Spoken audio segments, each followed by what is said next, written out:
So as you just have heard, this session will be recorded and we'll be sharing the recording and the audio after the call. But if you'd like to introduce yourself in the chat and just say which organization or community you're coming from and where you're located in the world, that would be really lovely. Thank you.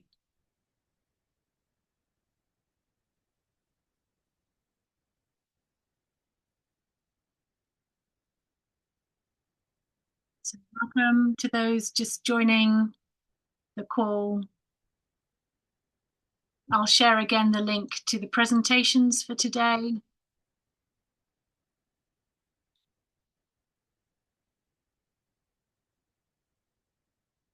The call is being recorded and will be available afterwards. And we have interpretation on the call provided by Tinta. So at the bottom of your screen where you see the world icon, you can choose your language, Spanish, Portuguese, or Bahasa Indonesia. And thank you to those introducing themselves in the chat. Please, if others want to introduce yourselves, the organization or community that you're coming from and where in the world you're located, that would be lovely. We'll just give it a couple more minutes and then we'll get started.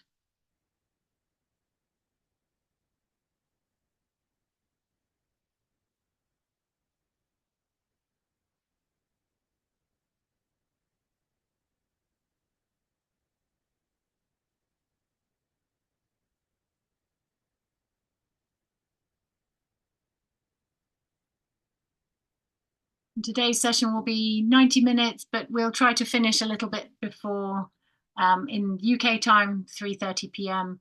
To give you a little break before whatever you're doing next. The call is being recorded and we'll be happy to share the video and with you after the call. And the presentations are available that I've shared in the chat.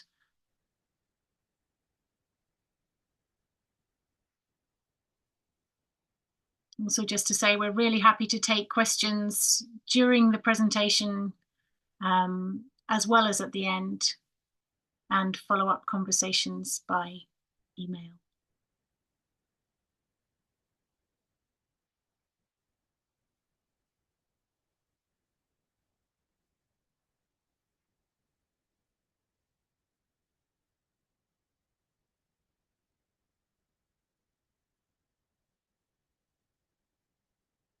Okay. I think we'll get underway and no doubt we'll welcome some more people as the call progresses. Thank you very much for joining today.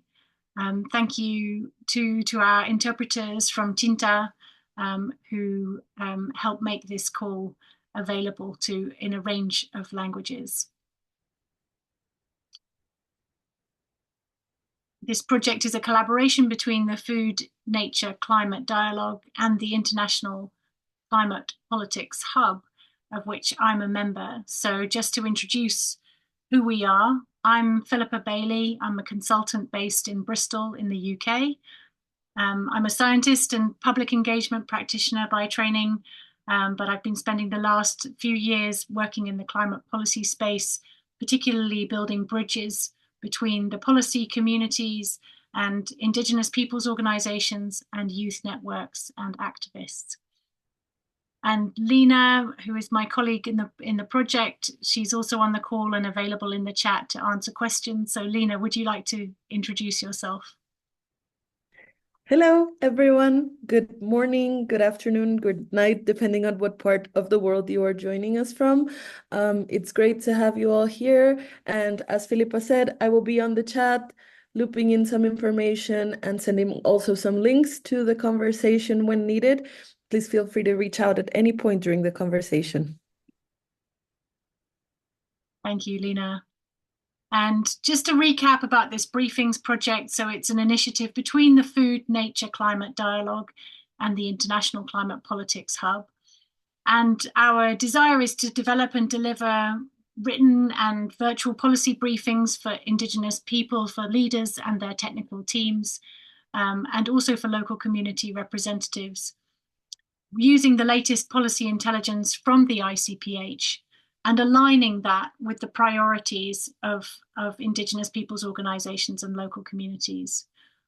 We're producing online briefing sessions to prepare people for the major climate diplomacy moments of the year. So far this year, we've held briefings on nature finance, on transition minerals, on the CBD COP16, and now on COP29. And we very much hope that we'll be continuing to offer these briefings over the coming year as well. We're also interested in offering tailored support on specific regions or topics as needed. So you can get in touch with us. My email is on the previous slide, and I'll share it again in the chat.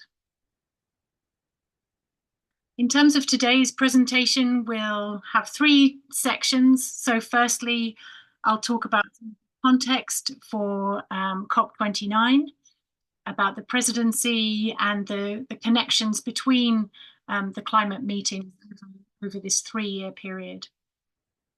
In the middle section, I'll talk about some of the key negotiation items that are up for discussion in Azerbaijan this year.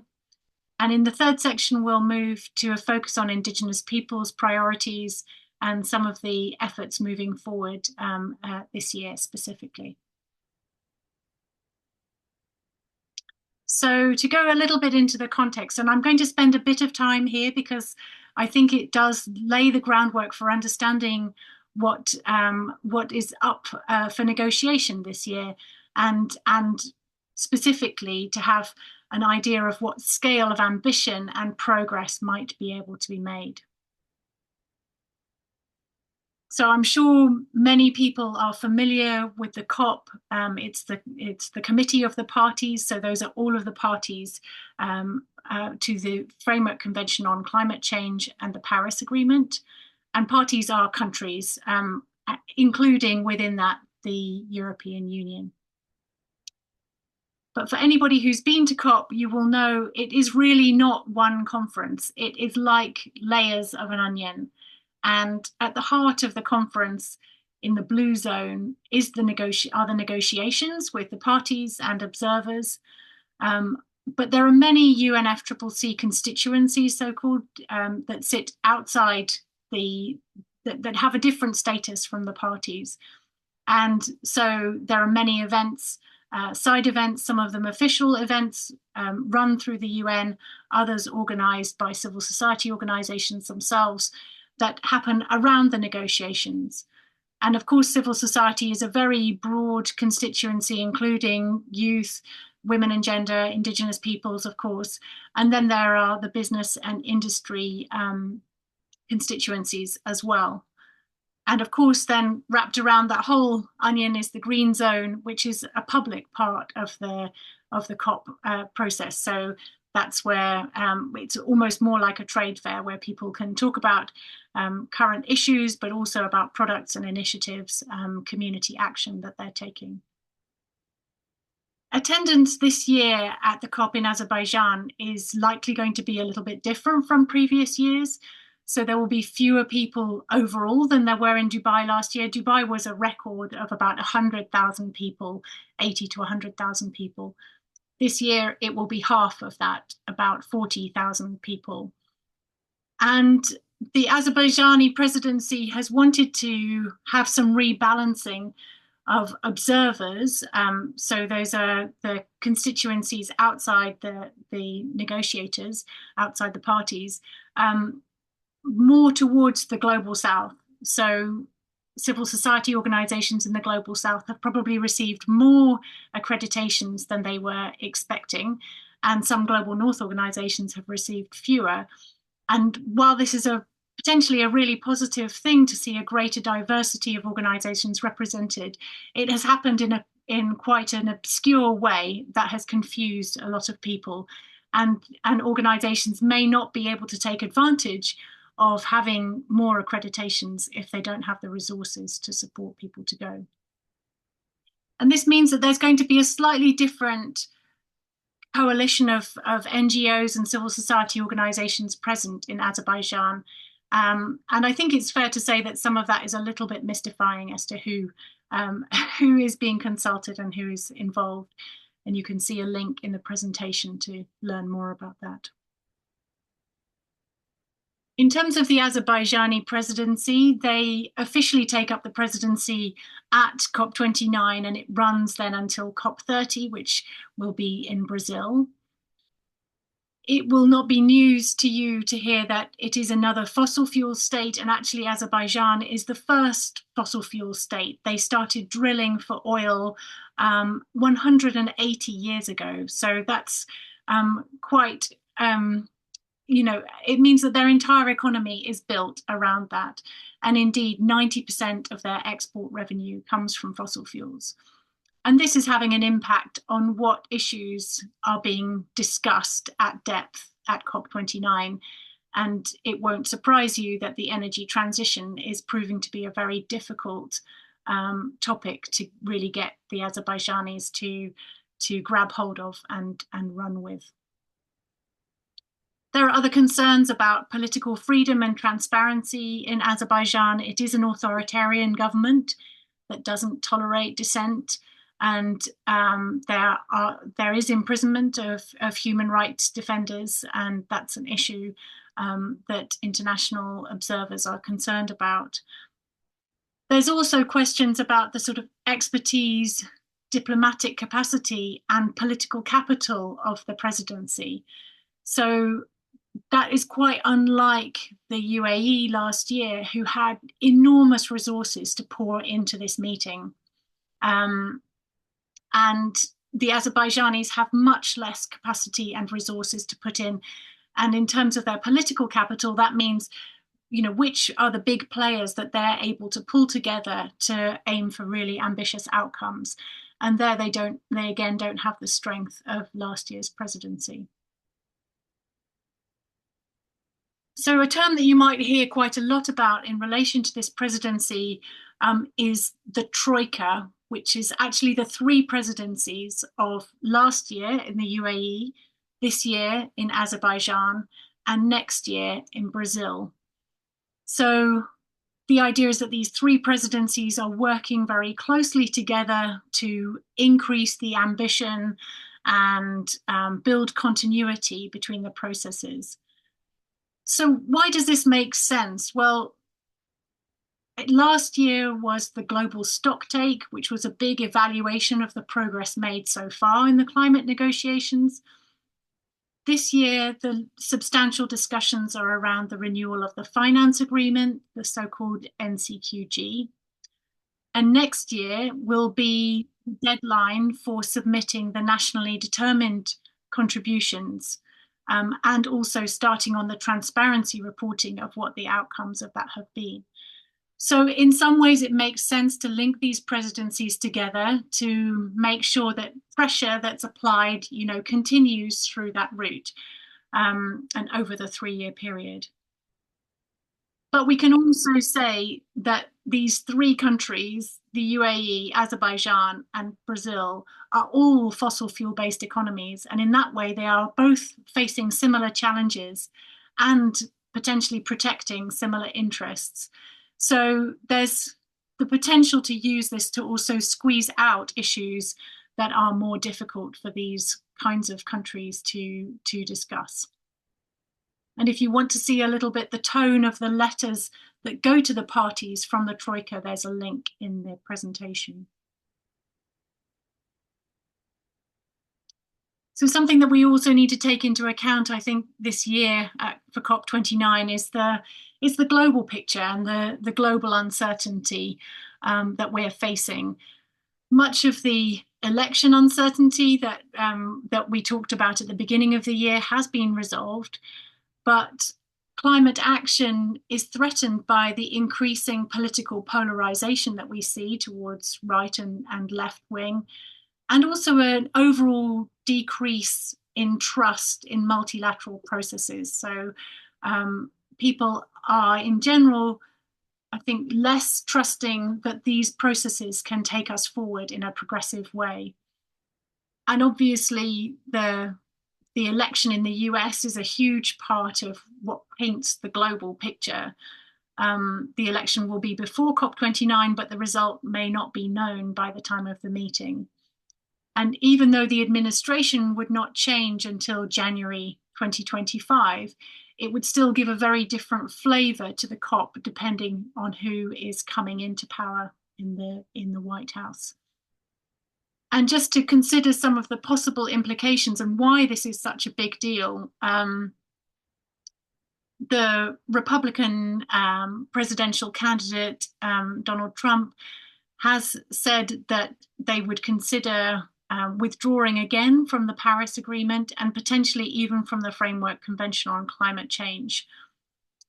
There are major implications for funding because the US is obviously one of the biggest donor countries in the world, including their support for the World Bank. So these could have enormous consequences for how climate action plays out over the coming years.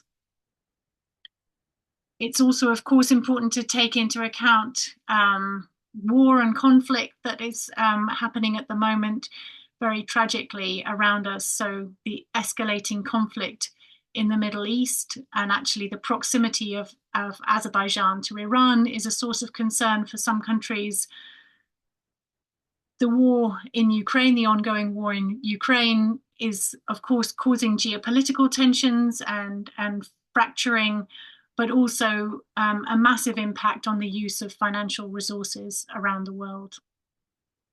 And there are also internal conflicts in Azerbaijan, particularly in the relationship with Armenia over contested region of the country. And that has led the Azerbaijani presidency to try and put peace at the center of their sort of presidential agenda. And that is not straightforward for everybody, as you can imagine. So maybe we can just do a quick poll because I'm curious to find out actually how many people will be at COP29. We know that maybe if Rasheen, if you can put up the poll, that would be really interesting to see. Yeah, 1 second. Great. Yeah, so actually half of the people on the call will not be going and only a small proportion of people will be going.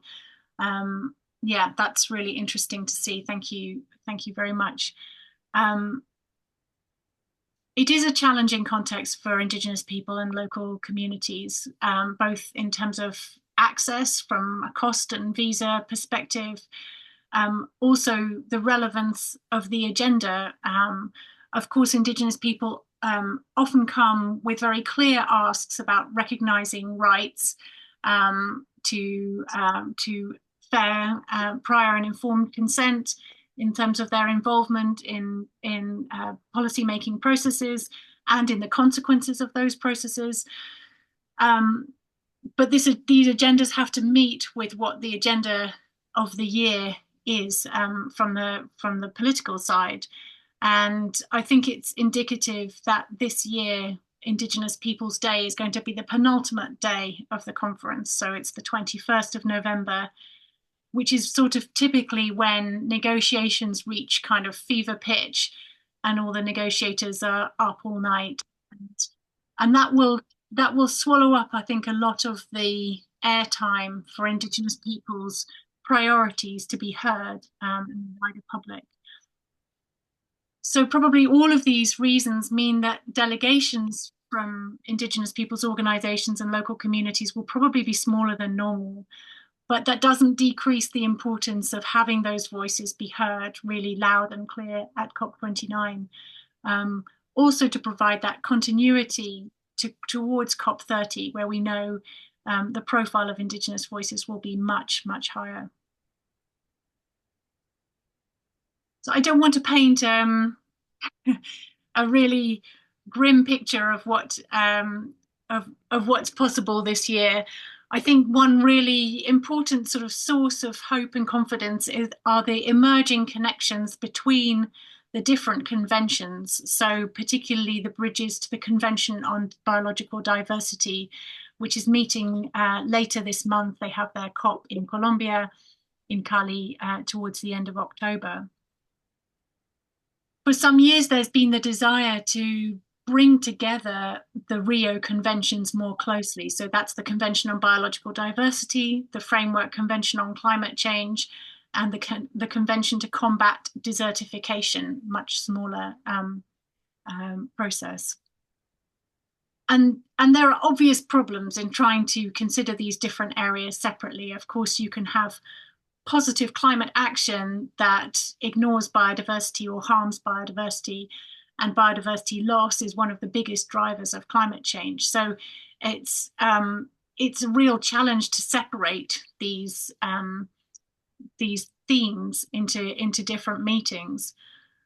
So we're seeing finally the desire to bring them closer together. And for the first time last year in the official COP28 global stocktake text, we saw the demand to halt and reverse deforestation by 2030, and strong mentions of the importance of biodiversity conservation in the global goal on adaptation. And there was also a non-negotiated joint statement on climate, nature, and people, which again set the ground for why the issues of climate and biodiversity need to be considered together. Importantly, this year in the Global Biodiversity Framework, so in the CBD process, there are targets that mention climate change, and one of the important goals this year is to make sure that the monitoring framework, which will look at the effectiveness of the Global Biodiversity Framework, that the monitoring framework really addresses those climate change related targets. And this year, countries are both producing their national biodiversity strategies and action plans, the so-called NBSAPs, and their nationally determined contributions, which talk about their contributions to climate change mitigation and adaptation. So there's a real opportunity there for countries to align their plans to make sure that both plans are aligned with a 1.5 degree future, but also that they don't work against each other, that there isn't action being taken to combat climate change that has adverse effects on biodiversity. So that's a really positive moment and opportunity that we can use to try and push forward both genders simultaneously. A danger that is coming up because of these connections is that the finance asks around biodiversity and climate change are collectively huge. And not only is there the possibility that money is spent in one space that negatively impacts the other, but also that countries might be quite selective about how they support climate change versus biodiversity action, or how they count the money that they are contributing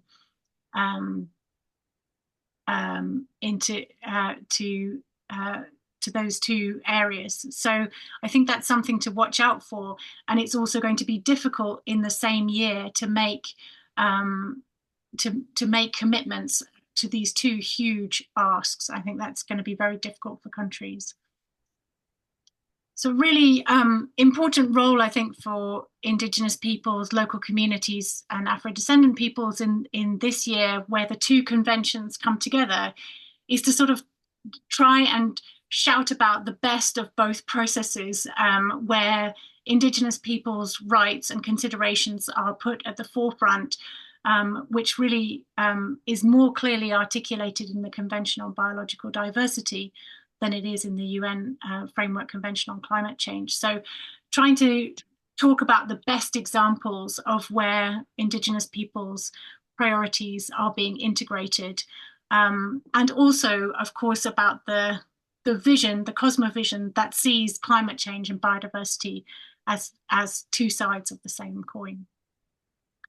Of course, there's support as well politically at the moment, which is great in this area. So Susana Mohammed, Environment Minister from Colombia, has has articulated how she wants to link COP16 to COP30 next year in Brazil, and use the summit to try and negotiate stronger recognition and finance for megadiverse countries in particular. So, okay, let's just pause for a moment. So I don't know if there are questions. I'm sorry, it's hard to present and follow the chat, but I see, yeah, Lena's been sharing links, which is fantastic. And Leandro is asking about Brazil being a fossil fuel based economy. And I'm sorry, maybe I've used the language too liberally there, but just more that there's a strong push to keep exploiting fossil fuels in Brazil, and obviously there are tensions within Brazil, balancing biodiversity concerns and other concerns, agricultural concerns, land use concerns. But they are a fossil fuel exporting country. So that's what I was referring to. Great. Okay, if we move on to the negotiations themselves, I wanted to cover a few different issues here,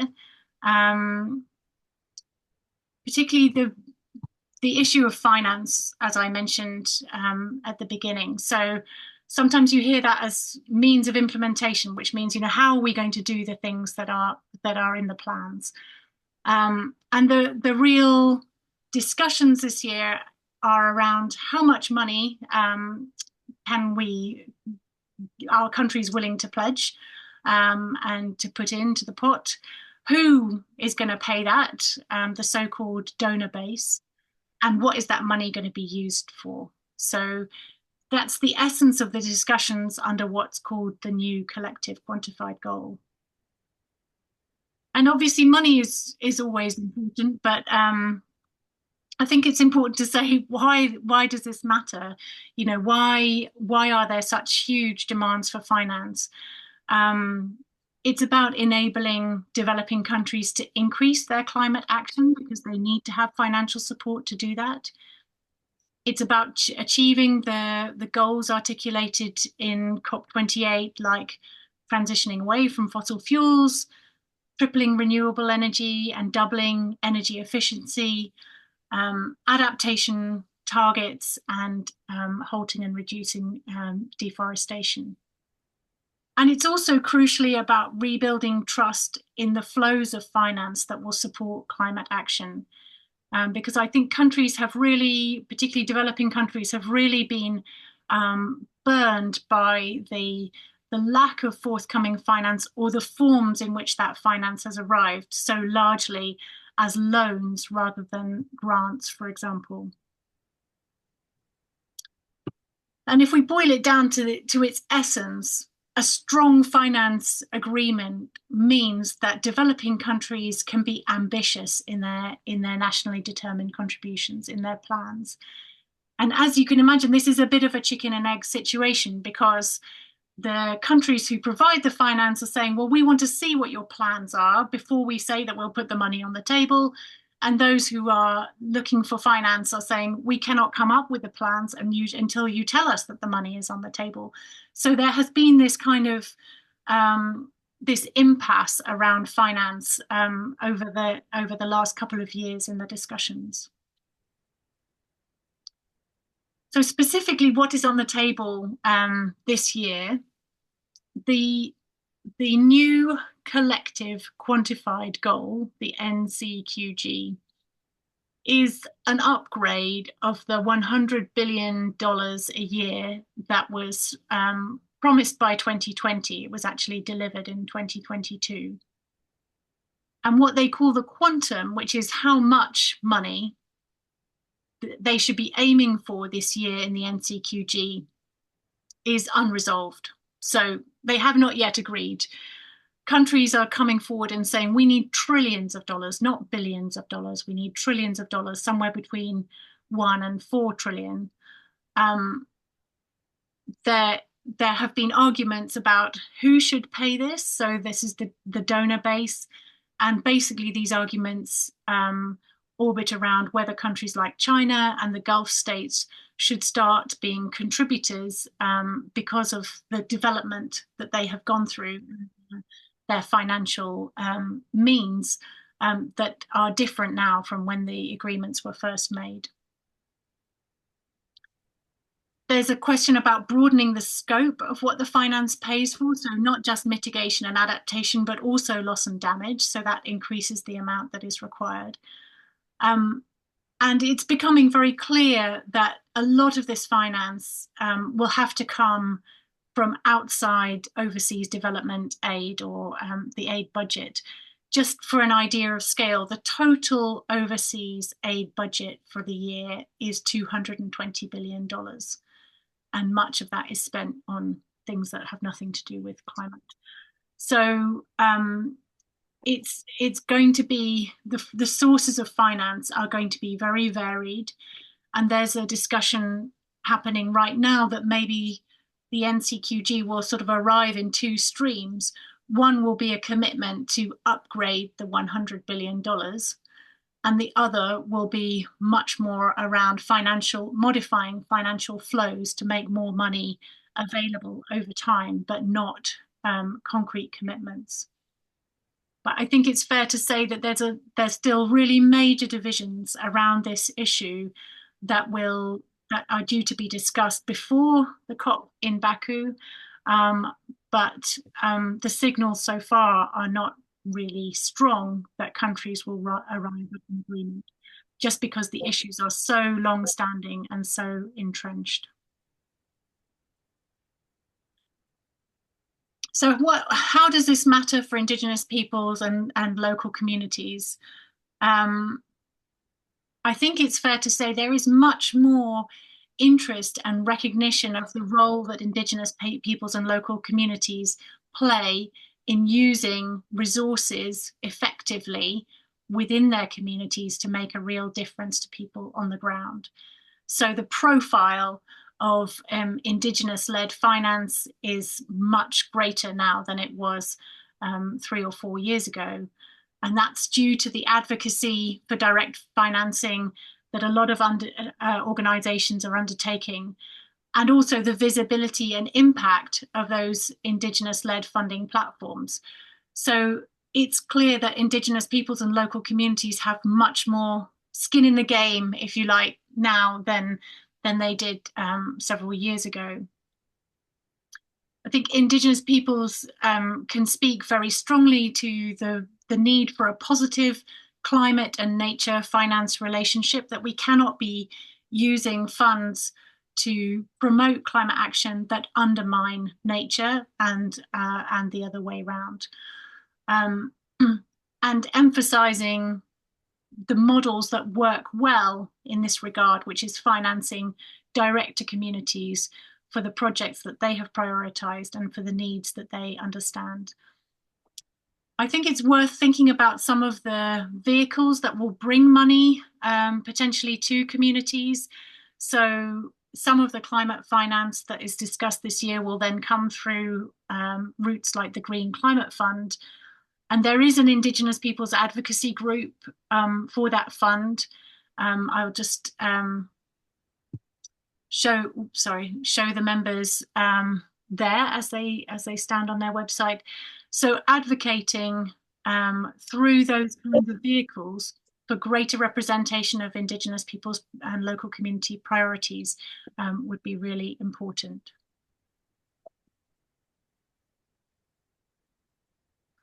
So as I've said, in terms of opportunities for action, finance could be a really contentious issue at the negotiations, and there may be a sort of impasse where the parties cannot move forward. They could push the issue to be discussed next year at COP30, but that would put a lot of weight on the shoulders of the Brazilians. So I think it's important to think about it as sort of there are different routes of the conversation. There are the technical negotiations, which could be quite difficult to impact, and there's also the public conversation. So in the public conversation, I think there's much more scope to talk about why this is important and talk about some of the key elements, such as fairness, we know that the way that finance moves around the world is absolutely not fair. And the countries that need finance most and are most at risk of climate change impacts are the ones who receive least finance or who receive it at the most expensive costs.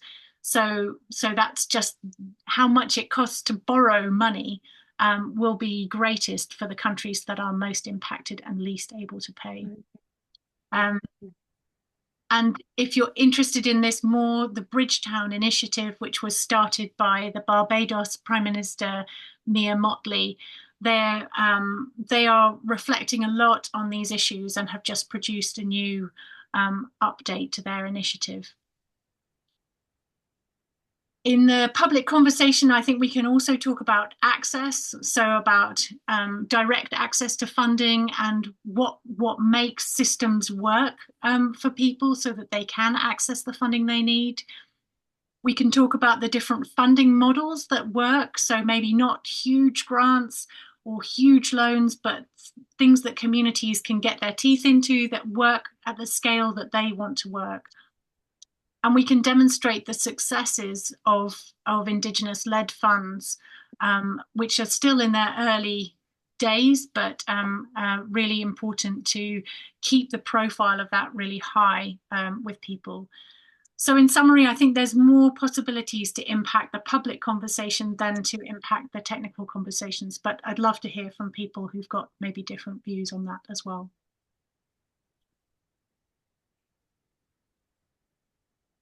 So let's move gear now to nationally determined contributions, which are another of the major negotiation issues on the table this year. So nationally determined contributions, NDCs, are the national plans to reduce emissions and to adapt to climate change impacts in line with a 1.5 degree future. Those plans, there have been previous articulations of those plans, and the next iteration is they're due 9 to 12 months before COP30. So that's round about now. As I mentioned before, there's a tension between the levels of ambition and the finance available, and really for developing countries, until they know more about the financial picture, it's very difficult for them to talk about the level of ambition to have. And a challenge that we're seeing here is that there aren't really clear champions coming forward and saying, here's our NDC, this is how we're going to meet our climate goals, this is how we're going to do it with a rights-based approach in a fair and equitable way. The troika countries of UAE, Azerbaijan and Brazil have said that they will give signals at COP29 as to what their NDCs will look like. But signals doesn't mean, final text. And others have said they will also give signals on that front. And it seems like many countries are actually, many countries are thinking about submitting their NDCs in February 2025 after the US election, because of the impact that I've said that could have on climate action. So in terms of Indigenous peoples' rights within the NDCs, this is a critical moment as new NDCs are being put together to really emphasize Indigenous peoples' rights and get those in the forefront of the NDCs. And this was a very interesting piece of work done by a group of Indigenous advocates and people working in the policy space, looking at the recognition of Indigenous peoples in the previous round of nationally determined contributions. And they looked at these 5 dimensions. So they looked at Indigenous peoples as rights holders. To what extent was that reflected in the NDC? Their Indigenous peoples' jurisdiction over land, recognition of their knowledge systems, their right to full and effective participation in climate governance. So not being downstream and the people impacted by those decisions, but being the people helping to make those decisions. and to what extent the NDCs address the legacy of colonialism in their country and its impact on Indigenous peoples. And what this study showed is that 37% of the NDCs, the second round of NDCs, referenced Indigenous peoples, and that the strength and breadth of those references was increasing versus in the first round of NDCs. But that there was often not meaningful inclusion. So either the plans were really not fleshed out, or that people were just being named but not really involved either in the formation of the plans or in how they would be carried through. So there's a real opportunity here to make sure that this next round of NDCs, that a greater proportion of them reflect the strength of Indigenous rights and the processes that will be used to engage Indigenous peoples in the formation of the NDCs and in the actions that they describe. Of course, I don't want to be naive about what this means in different contexts. That of course, it's where Indigenous peoples are marginalized in their countries, it's very difficult to have access to national processes. But I think the more good and strong examples that we can see and share and use to point out to countries where they are not doing this, the more powerful this tool will be. And just as an example of that, I wanted to share something from Canada's NDC, just to show that it is possible to integrate an Indigenous perspective into a national plan. So it is in the annex of Canada's last NDC, but it presents what they call a First Nations climate lens. And this is to say that Indigenous peoples in Canada who've met and discussed under the Assembly of First Nations there have come up with their own model of how they see climate policy. So rather than the policies being at the center, then at the center for in this articulation is the natural law, as they call it, our original instructions. And wrapped around that is the First Nations worldview, the cosmovision of why this matters and the impact on all living creatures. Around that,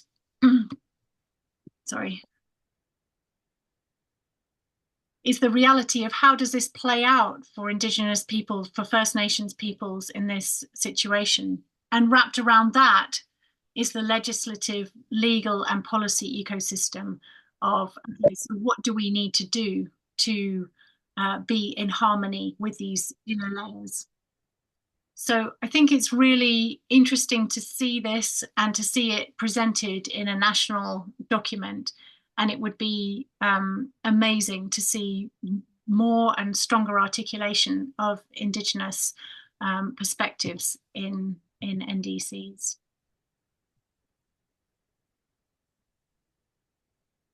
Okay, I'll just pause there, and I can see that people have been sharing some examples from cultural survival on IP-led funds. That's brilliant, thank you. Also Clarify have some great links to Indigenous-led funds. Okay, super. Going to move on briefly just to discuss a little bit about carbon markets and what's on the agenda for carbon markets this year at COP29. So in the UNFCCC, carbon markets are discussed under Article 6. Obviously, there is also the voluntary carbon market, which has been in operation for many years, and for some communities is generating important sources of revenue. For others, this is not a plan or a process that they want to be part of, and it's got a lot of challenges. Within the UNFCCC, Article 6 deals with reducing carbon emissions through what they call market and non-market approaches. And many countries, so 80% of countries, are relying on Article 6 in order to meet their nationally determined contributions. So that means that they can't take action within their own, enough action within their own country to meet their NDCs. They're going to have to trade carbon with other countries in order to meet those contributions.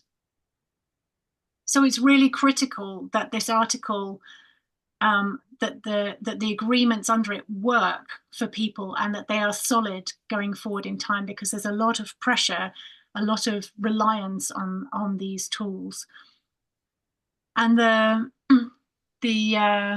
positive part about it is that the discussions are extremely detailed and have the potential to underpin a really high integrity market, particularly under Article 6.4. The challenge is that it is really technical and really detailed, and there are a lot of issues that are difficult for countries to align on. So at COP28, the text under discussion on Article 6.2, which is which are market approaches to trading carbon credits, and Article 6.4, which is the high integrity carbon market that would be run through the UNFCCC. Neither of those texts were agreed. So on Article 6.8, which is about non-market approaches, which is really like the exchange of expertise and information, that did move forward more smoothly. So at COP29, the Azerbaijani presidency really want Article 6 to be a success, but the detailed nature of the technical discussions, as well as the importance of bringing Indigenous rights into the heart of those discussions, means that it may not progress at the rate that people want. And I think, you know, trying to take a step back really and look at this at a very general level, it's about, do we want to just get it done, or do we want to do it really well and take time? And there are pressures, obviously, on both sides. And there are pressures from organizations that want to be involved in the high integrity carbon market, but if the regulations take too long to develop and they don't know exactly what's happening, they will take a different route, and take a route potentially with less with lower integrity, that might be less beneficial for communities. So it's a really difficult balance to strike. I think we can say from the discussions that have happened so far is that quality is really important. It's essential that there is a high integrity process that people can trust and understand. And that there's also space for different models to exist, and that different models work better for different communities in different contexts. There's also a strong desire not to have such a reliance on carbon markets as being a mitigation option for countries, and that we need to look to other models. So, for example, protecting standing forests, which is a model that the Brazilian government has come forward with the Tropical Forests Forever Fund, and the idea of raising funds on forests that remain standing. So there will need to be a lot more work over time on what is beyond carbon markets, that they are not the answer to everything.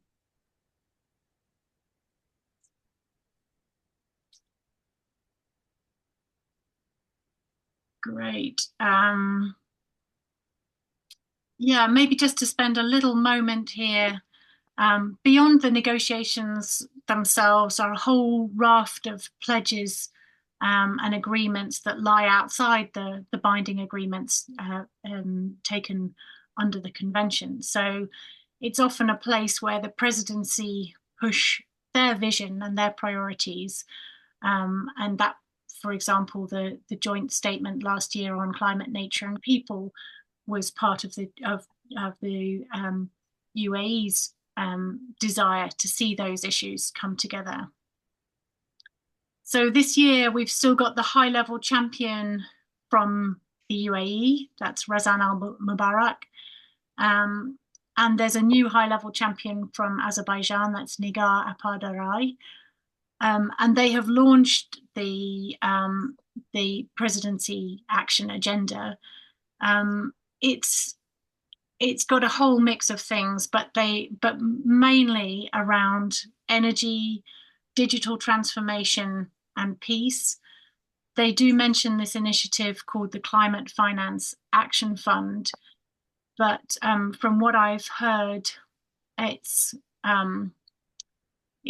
seen within the climate finance community as being a distraction from the negotiated finance outcomes, which are really the key element to agree at COP29.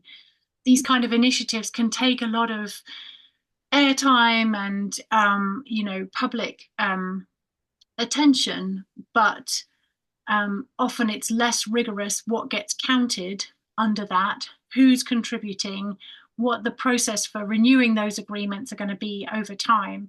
So it can make a big splash, but isn't necessarily the kind of finance that countries need over time.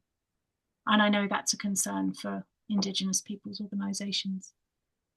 And I think it's fair to say that the action agenda does not include a lot of items that would be of relevance to Indigenous peoples and local communities.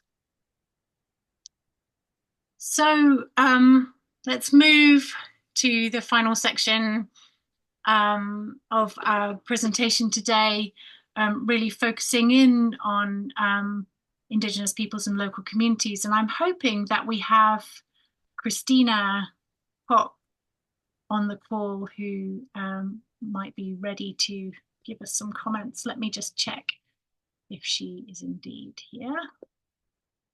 Christina, if you're there, can you unmute your microphone? I don't think she has joined yet. No, okay. Well, that's, yeah, that's a pity, but we'll move on and maybe we can get some comments from Christina later. So just to update on a couple of items that are potentially of particular relevance to Indigenous peoples organisations, and I wanted to update a little bit on the Forest Tenure Funders platform and the pledge to support the tenure rights and forest guardianship of Indigenous peoples and local communities that was made at COP26 in Glasgow. So the first pledge under that was made, was for $1.7 billion to go towards tenure rights and forest guardianship. And that was a mixture of government and philanthropic sources of money. And at that time, it was the largest commitment of funding to that area. So really an important, a landmark commitment. The emphasis was on direct funding going directly to communities. And the good thing about this pledge is that they have monitored really closely how has the money actually been spent and has it gone to the places that they intended. And the good news about that is that the proportion going to directly to Indigenous peoples and local communities has grown over time, and that has lent, weight and given strong examples of where direct funding really makes a difference and works. But it is time now, so COP26 was in 2021, it's time now to discuss the renewal of the pledge, and there seems to be strong interest from those involved in the first round to continue that support. So looking forward, it seems that that a second iteration of the pledge might increase the scope beyond forests to other ecosystems, other biomes. That there will be a continued emphasis on direct funding to Indigenous people and local communities, potentially with a target percentage money to be spent directly with, or to go directly to communities.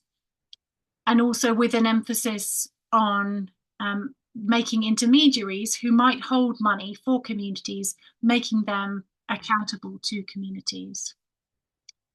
And there's a desire to see the pledge shift from being a financial pledge of, okay, this is how much money we're going to put towards this, to being a pledge that measures the outcome. So what's the effectiveness of doing this? What outcomes do we want to see?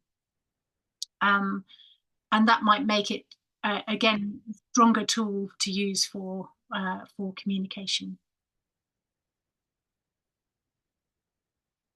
Finally, just to update a little bit on Indigenous leadership at the COP, I would love to hear from people on the call whether people have updates on the Indigenous Commission that Sonia Guajajara talked about setting up for COP30, and how discussions on that are progressing. If people have information and you're willing to share it in the chat, that was great. That would be great. The permanent body to the UNFCCC, so that's the Local Communities and Indigenous Peoples platform, which represents both local communities and Indigenous peoples and parties. They are meeting again before the COP, and they will be present throughout the COP. They work hard to build the capacity of Indigenous peoples to be part of the UNFCCC processes and to share their experiences across the network. They also advocate strongly for Indigenous peoples' rights within the UNFCCC processes. So if you're not already following the Local Communities and Indigenous Peoples platform, I would really encourage you to do so. Great. And actually that brings me to the end of what I wanted to share today. I'm really sorry that Christina was not able to join us in the end, but we will try and get some comments from her and share those. If you've got questions about this year's COP, please do put them in the chat, and we can address them. Lena and Rasheen, if you can help me, if I've missed people's questions, if you could help to bring those to my attention, that would be really great. There was a question about having an updated list of Indigenous peoples-led funds, which we answered on the chat, but for a little bit of more detail, we chatted a little bit about some of the funds that exist in the briefing session that we had on nature finance.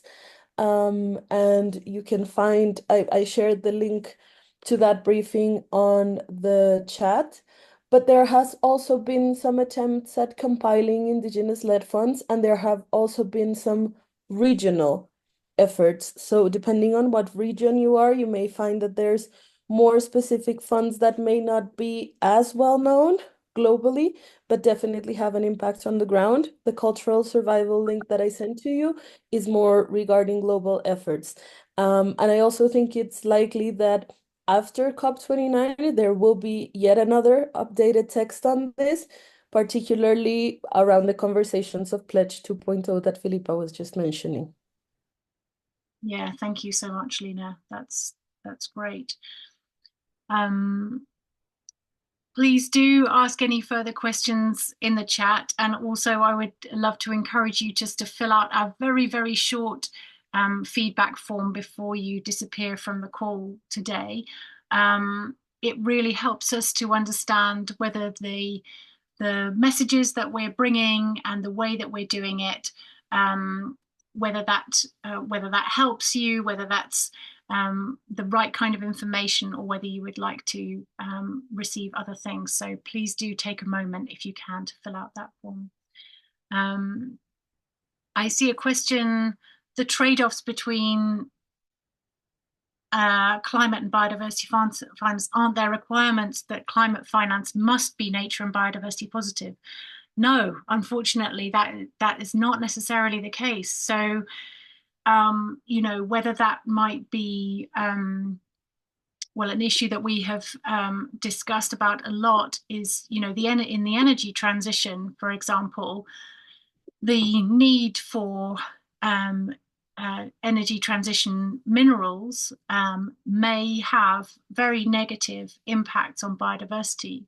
So some of those investments that are seen as climate positive because they're helping to support the energy transition could have really negative effects on biodiversity and ecosystems. So unfortunately, there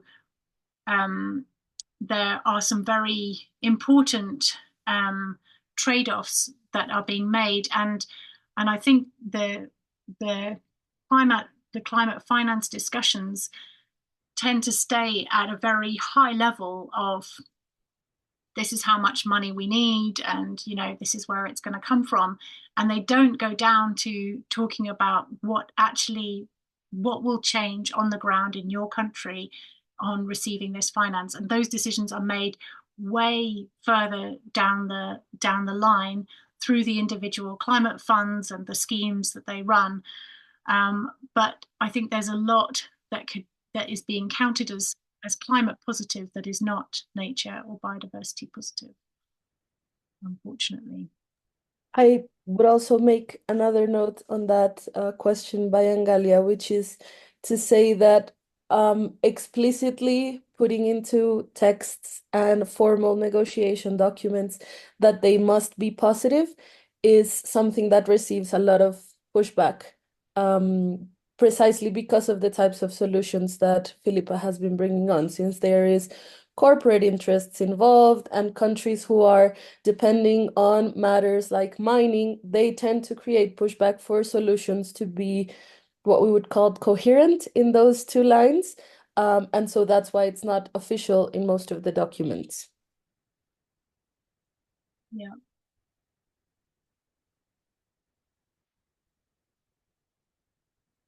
Great. Well, thank you so much for your attention. As we've said, there were many people who registered for the call who haven't been able to attend today, so we will send out the recordings for people to use. But if you could take a moment to fill out the feedback form, that would be so appreciated and helps us to understand the briefings. So maybe, Roisin, we could just play a little bit of music and people can fill out the feedback form. And thank you again. Thank you to our interpreters as well for your careful time and attention. I hope I haven't spoken too quickly.